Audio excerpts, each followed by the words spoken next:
Saludos cordiales, estimados estudiantes. Continuamos hoy con la segunda parte de máquinas hidráulicas. En la clase anterior iniciamos esta unidad que es muy importante, dando las fundamentaciones de las máquinas hidráulicas. ¿Cuál es su concepto? Llegamos a establecer de que existen máquinas hidráulicas tipo turbina, tipo bombas, y nos centramos fundamentalmente en las bombas centrífugas. Hoy día continuamos tratando de profundizar un poquito más sobre este tema que es muy extenso. Es un tema que yo pues invito a todos a que chequeen de cabo a rabo un capítulo completo que está sobre bombas centrífugas en el libro Hidráulica e Hidrología para Ingeniería. En el libro pues están ejercicios, hay 4 ejercicios desarrollados que son importantes que los chequeen y los apliquen porque similares a ellos vamos a tener en evaluaciones posteriores. Hoy continuamos dando nociones globales sobre este aspecto importante, pero la parte autónoma de ustedes, es decir, el trabajo que ustedes hagan en consultas a través de bibliografía especializada de tutoriales, es parte de la formación autodidacta de cada uno de ustedes y sobre todo aceptando el reto de esta educación virtual nueva totalmente para nosotros, pero que implica mayor responsabilidades en lo que se refiere a cumplimiento con tareas y cuestionarios que hay que responder oportunamente. Vamos a iniciar esta clase haciendo un ejercicio respecto al funcionamiento del rodete de una bomba centrífuga. Sabemos que el rodete es la parte principal y su estructura geométrica define las capacidades que pueda tener esta máquina hidráulica para poder elevar el agua a una altura determinada. La fórmula principal es aquella que tienen ante sus ojos, en donde determinamos a la altura total de bombeo como el producto de estos parámetros relacionados con índices 1 y 2. El índice 1 pertenece al rodete interno y el índice 2 a la parte externa con sus álabes y demás geometría. Entonces, si nosotros damos ciertos datos que de pronto obedecen a un proceso constructivo, a un diseño en específico, podríamos nosotros estimar cuál podría ser la altura a la que llegaríamos a bombear con dicho dispositivo. En este caso, pues lo que tendríamos que hacer es simplemente reemplazar los parámetros de la fórmula y obtener el valor respectivo. Entonces, si hacemos los cálculos del caso, vamos a obtener lo siguiente. Yo aquí, pues, esta solución la planteé en Excel y obtengo estos datos. Obtengo estos datos en donde finalmente la carga teórica de la bomba total resulta con esos datos 16.68 metros. Significa que hasta 16.68 metros yo puedo elevar con un rodete de esa índole al agua de un punto bajo hacia esa altura que está allí de los 16.68, que es el teórico. De manera global existen ciertas variables que se consideran cuando trabajamos con sistemas de bombeo. Aquí pues hay que resaltar los parámetros principales de la ecuación de Bernoulli, que tienen que ver con tres tipos de alturas, unas que son las alturas de presión, otras que son las alturas de posición y las otras que son las alturas o cargas de velocidad. Todas aplicadas a la entrada y a la salida del sistema de bombeo. Entonces, si nosotros aplicamos, aquí tenemos, recuerden que cuando se bombea hay una parte que se llama succión y una que se llama impulsión. Succión es aquella parte de donde se absorbe el agua hasta donde está el motor, y del motor hacia adelante al destino donde va a descargarse el agua. Ese destino se lo conoce como impulsión. Por lo tanto, pues son dos detalles de líneas que hay que tener en cuenta en el momento de proyectar un sistema a través de bombeo. Hay que considerar que la succión tiene que ser una succión tal que no supere a la carga que provoca la presión atmosférica. Esto es inferior a 10 metros, que en la práctica más o menos se obtienen que son entre 7 y 8 metros las alturas de succión óptimas. De allí que es la impulsión ya depende de la potencia que tenga la bomba. En este rato vamos nosotros a hablar sobre justamente estos conceptos de potencia y eficiencia que son fundamentales en el momento en que trabajamos con bombas. Entonces, ¿qué cosa es la potencia? De física sabemos que la potencia es un parámetro que se lo obtiene al relacionar un trabajo que ha ejecutado un cuerpo en un tiempo dado.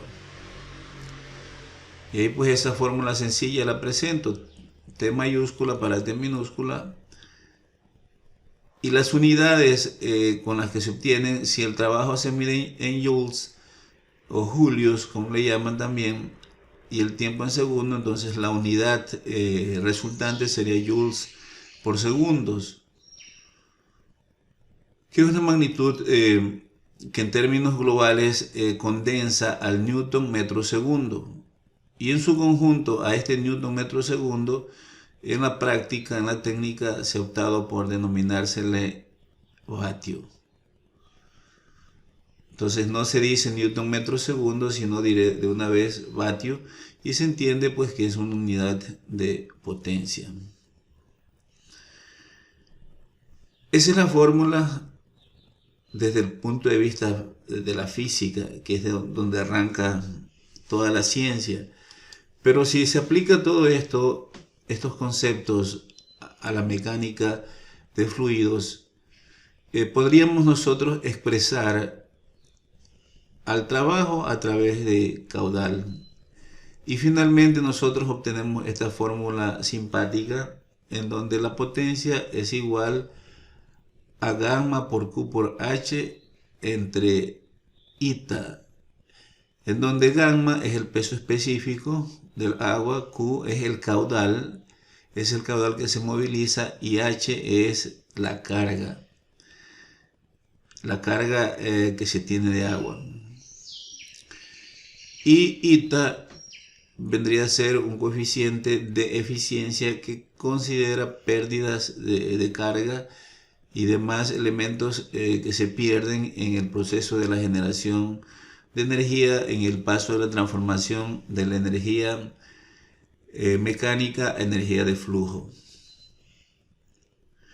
Entonces, conociendo estos parámetros específicos de alguna vertiente, de algún proyecto, de algún río en específico, nosotros podríamos estimar cuál podría ser la potencia aproximada que generaría esa fuente de agua que se tiene. Y justamente sobre la base de eso es que se estructuran muchas veces las maquinarias estas para poder movilizar el agua. En la práctica se utilizan para expresar a la potencia unidades tales como kilovatios, que es un múltiplo de vatios, 1000 vatios hace un kilovatio, y caballos de fuerza. Se han obtenido esas dos fórmulas. Si queremos nosotros expresar en kilovatios, ahí tenemos la fórmula gamma por Q por H dividido entre 102 ITA y el resultado nos arroja en kilovatios. Mientras que si lo dividimos a eso mismo para 75 ITA, ya nos da en caballos de fuerza. Entonces en la práctica las bombas se pueden seleccionar en función de sus vatios o de sus caballos de fuerza. Entonces vamos y pedimos, por ejemplo, que nos den una bomba de 2 vatios, de 2 kilovatios o de 2 HP, y pues nos entregan las características en función de estas unidades. Entonces existen pues conversiones específicas que pues yo les dejo para que consulten cuál es la equivalencia en función de los datos que tienen ustedes ante sus ojos. Ahora vamos a hablar un poquito de la eficiencia. Muchas veces se confunden estos dos conceptos de potencia y eficiencia. La potencia es justamente el trabajo ejecutado en unidad de tiempo, mientras que la eficiencia es aquello que se aprovecha de ese trabajo para hacer tal o cual tarea. En otras palabras, la eficiencia vendría a ser como la potencia, pero bruta, y la potencia como tal vendría a ser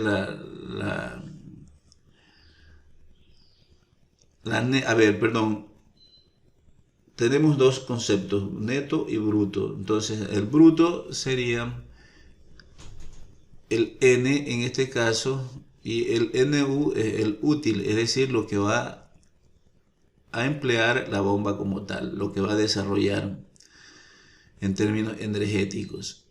Por lo tanto, pues la potencia útil siempre es inferior a la potencia teórica, que vendría a ser la bruta. En la práctica, esta eficiencia se la calcula sobre la base de 3 coeficientes. Y cada uno de esos coeficientes individualmente se los conoce, se les ha dado el nombre de eficiencia. A uno eficiencia hidráulica, a otro eficiencia volumétrica y el otro eficiencia mecánica. Entonces la eficiencia hidráulica considera aquellas pérdidas de carga que se dan en el interior de la bomba. La volumétrica, aquellas pérdidas a través de espacios existentes entre el rodete giratorio y sus partes fijas asociadas. Y la mecánica considera las pérdidas de potencia debido a la fricción del rodete con el líquido y con la fricción entre los cojinetes y sellos.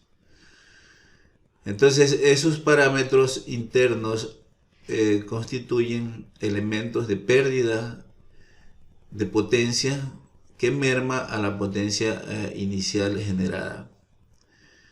Entonces cada bomba, en función de sus características, tiene su propio coeficiente, y es importante pues consultar los manuales de los fabricantes para poder explotar de la mejor forma la bomba. Ahora vamos a hablar sobre las características de las bombas centrífugas. Entonces, las bombas centrífugas tienen características universales. ¿Qué son las características universales? Son funciones que se tienen de magnitudes físicas en base a los caudales circulantes. Entonces, en función del caudal varía la carga, varía la potencia y la propia eficiencia. Y es importante seleccionar cuál es el punto de mejor rendimiento de la bomba. Y eso asimismo lo recomiendan pues los fabricantes de las bombas a través pues de sus manuales que se emiten junto con el producto. Aquí pues en este gráfico notamos las características principales de las bombas centrífugas. Aquí tenemos por la parte de arriba a la función N, que es la potencia en función del caudal, luego la carga, Luego tenemos aquí la eficiencia, y esto de acá constituye las pérdidas de cargas que se dan. Es importante encontrar, en función del caudal que se muestra aquí en el eje de las X, encontrar la zona de trabajo. La zona de trabajo es aquella zona que se recomiendan los fabricantes en donde pues la bomba tiene mayor eficiencia posible. Tiene mayor eficiencia, y pues ese es el campo en donde pues ellos recomiendan que deben emplearse en términos de uso. Aquí, por ejemplo, esta bomba aquí que se presenta, ella pues trabajaría óptimamente a partir de entre los 60 y 80 litros por segundo. Eso serían su zona de confort, su zona en donde se le sacaría el máximo provecho a la estructura hidráulica, a este elemento. Entonces es importante manejar estos gráficos de la mejor manera en el momento de seleccionar y los requerimientos específicos que se tengan para bombear tal o cual cantidad de agua de un punto inferior a un punto superior. Respecto a las bombas, se puede decir mucho, y hay desarrollado mucha literatura. Entonces yo, a nivel del curso, les invito nuevamente, como indiqué al principio, a resolver los 4 ejercicios. Esa va a ser la tarea para esta semana: resolver los 4 ejercicios que se encuentran contenidos en el libro de Hidráulica e Hidrología para Ingeniería. Resolverlos, entenderlos. Aparte de eso, es importante que leamos allí mismo referente a cómo se conectan las bombas entre sí, y cómo encontrar a sí mismo el mejor rendimiento de las bombas cuando se conectan en serie, cuando se conectan en paralelo, cuando se enlazan con sistemas de tuberías, porque las bombas solitas no existen. Ellas se acoplan siempre a sistemas de abastecimiento de agua. Entonces es importante que ustedes desarrollen, lean todo el capítulo, y esa es la tarea para esta semana. Bueno, con todo este tipo de indicaciones me despido, deseándoles, como siempre, que avancen y que traten de aprender al máximo sobre estos aspectos importantes de la ciencia y tecnología.